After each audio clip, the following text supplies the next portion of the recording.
Hello বন্ধুরা, আমি পিনাকি, তোমরা দেখছো পিনাকি মাঝি ব্লগ। আশা করি তোমরা সবাই ভালো আছো, সুস্থ আছো। ধুরন্ধর সুনামি তাণ্ডব যা বলবে বক্স অফিসে ভাই চালিয়ে যাচ্ছে।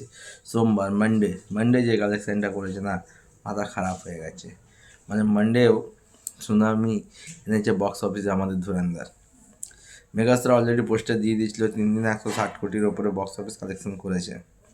কিন্তু মানডে ছিল এই সিনেমার আসল টেস্ট। মঙ্গলবার, আজকে আসল টেস্ট। সোমবারে পরীক্ষায় পাস করে গেছে।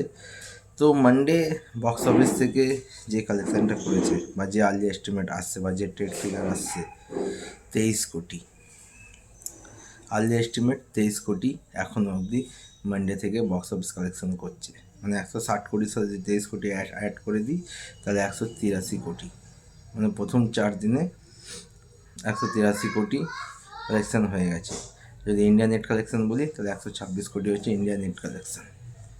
যদি অকুপেন্সির কথায় আসি, মর্নিংয়ে ছিল 13, আফটারনুনে 26, ইভিনিংয়ে 37 এবং নাইটে 52।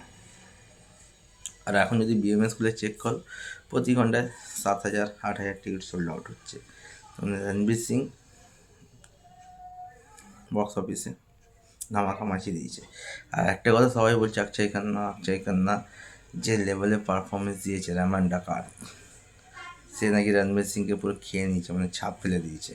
সিনেমার হিরো হচ্ছে রণবীর সিং, কিন্তু অ্যাক্টিং কোয়ালিটিতে মনে হচ্ছে অক্ষয় খান্না সবার ছাপ ফেলে দিয়েছে।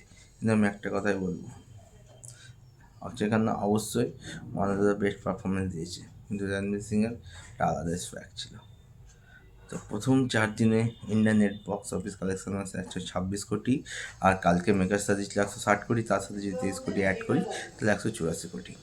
তো ধুরন্ধর বক্স অফিসে ধামাকা চালাচ্ছে। আমার সাথে ভিডিওটি দেখা হচ্ছে নতুন ভিডিও নিয়ে।